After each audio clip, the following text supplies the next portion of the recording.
صلو علی الحبیب صلی اللہ تعالی علی محمد۔ میرا امیر اہل سنت سے یہ سوال ہے کہ قربانی کا جانور خریدتے وقت کن کن چیزوں کو دھیان میں رکھنا چاہیے؟ برائے کرم رہنمائی فرمانا۔ اللہ اللہ، قربانی کا جانور لیتے وقت قربانی کے جانور کا اچھی طرح معائنہ کر لیں، اس کو چلا کر بھی دیکھ لیا جائے کہ لنگڑا تو نہیں ہے، دانت بھی دیکھ لیے جائے، عمر، اب اگر جن سے آپ خرید رہے وہ کوئی نیک آدمی ہے اور قابل اعتماد ہے اور کہتا ہے کہ بھئی یہ اتنا اس کی عمر ہے اور وہ قربانی کی عمر، تو اب تو دانت دیکھنا ضروری نہیں ہے کہ بعض لوگ ایسے اچھے لوگ بھی ہوتے ہوں گے ظاہر ہے کہ جو بول دیتے ہوں گے، وہ کافی ہوتا ہوگا، اچھا، ورنہ یہ کہ دانت، اب دانت دیکھنا بھی کیا جانور کو تکلیف دیتے ہیں، اندر کا ہونٹ بیچارے کا زخمی ہو جاتا ہے جانور کا، یہ نوٹ کیا میں نے، ناخن لگ لگ کے بے دردی سے پھاڑ رہے ہوتے ہیں منہ، تو اب یہ کہ دانت دیکھنا اس کو فائدہ دے گا جس کو سمجھ بھی پڑتی ہوگا دانت دیکھنے کی۔ اب دانت خالی دیکھنے سے سمجھ نہ پڑے چھوٹے بڑے کی کچھ فرق، یا بڑا ہے تو پورا بڑا ہو گیا یہ دانت اور یہ عمر اس کی پوری ہو گئی ہے، اب سمجھ نہیں پڑتی تو پھر دیکھنا بیکار ہے، تو کسی ماہر کو ساتھ رکھے کہ وہ شناخت رکھتا ہو اور دانت پہچانتا ہو اور عمر کو پہچانتا ہو۔ اس میں ہیں تھوڑے مسائل ہیں دانت میں، کہ جو جانور گھر میں بندھا ہوتا ہے نا اس کے دانت تھوڑا دیر سے نکلتے ہیں، سال بھر سے بھی اوپر ہو جاتا ہے اس کا، بکرے کا 2 دانت۔ اچھا، جو جانور چر رہا ہوتا ہے جنگلوں میں تو وہ کھینچ کھینچ کے گھاس کھا رہا ہوتا ہے نا، وہ دانت، اس کے دودھ کے دانت جلدی ٹوٹتے ہیں اور وہ بڑے جلدی نکل آتے ہیں، اور سال بھر سے پہلے ہی سال بھر کا ہو جاتا ہے 2 دانت کا۔ یہ ایک جو ماہرین ہوتے ہیں ان سے جو میں نے معلومات کی ہے وہ عرض کر رہا ہوں۔ تو یوں ہیں بڑے مسائل، تو کوئی دیانت دار آدمی ملے، بھلے 2 پیسے زیادہ لے، بولتے نا، وہ چیز خاطری والی دے، یا پھر آپ لیں مطلب 2 سال کا بکرا لیں،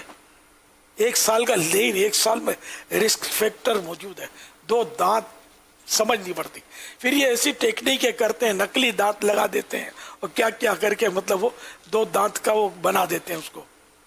گھسائی کر دیتے ہیں تو بوڑھا پکڑا دیتے ہیں، چلو بوڑھا انہوں نے دے بھی دیا اور قربانی کے لائق ہے، کوئی اور عیب نہیں، جب تو قربانی تو ہو جائے گی، لیکن اگر 1 سال سے چھوٹا ٹکا دیا بکرا تو پھر ذرا قربانی 1 دن بھی سال بھر میں کم ہوئی نا اس کی عمر تو قربانی نہیں ہوگی، یہ مسئلہ ہے۔ اچھا، پھر یہ کان وغیرہ دیکھ لیں، کان اگر اس میں سوراخ ہے، چرا ہوا ہے، تب بھی قربانی جو ہے نا یہ مکروہ تنزیہ ہے، بہتر نہیں ہے ایسے جانور کی قربانی کرنا۔ اور 1/3، 1/3، 1/3 سے زیادہ کٹا ہوا ہے کہیں یا 1/3 کٹا ہوا ہے؟ مفتی صاحب بھول گیا ہوں۔ جی مفتی صاحب انشاءاللہ بیان کرتے ہیں، ابھی اس کا مزید آپ کو اس تعلق سے حفاظت کے کچھ مدنی پھول۔ اسی طرح نگاہ کا بھی دیکھنا ہے اس کو، کہ نظر بھی کمزور ہے تو کتنی کمزور ہے، بازو کمزور ہوتی ہے تو، یا اتنا کمزور ہے جانور کہ اس کی ہڈیوں میں مغز ہی نہیں رہا، بیمار ہے کہ چل کر قربانی کی جگہ تک ہی نہیں جا سکتا، تو یعنی بعض صورتیں ایسی ہے کہ قربانیاں ہوتی نہیں ہیں، بعض صورتوں میں قربانی مکروہ ہوتی ہے، تو اس طرح کے کئی مسائل ہیں، تو اس کے لیے آپ ابلغ گھوڑے سوار چھوٹا سا رسالہ ہے مکتبۃ المدینہ کا، وہ پڑھ لیں،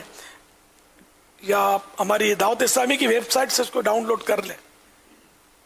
یا جس طرح بھی مطلب ہے کہ معلومات کر لیں۔ بہار شریعت کے 3 جلد، بہار شریعت 3 جلد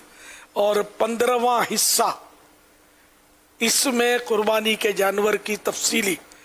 معلومات آپ کو ملے گی، اس میں اس کا عنوان ہے اضحیہ کا بیان، اضحیہ زواد ہے، اضحیہ یعنی قربانی کا جانور، غالباً یہ اس کا عنوان ہے، اضحیہ کا بیان۔ صلو علی الحبیب صلی اللہ تعالی علی محمد۔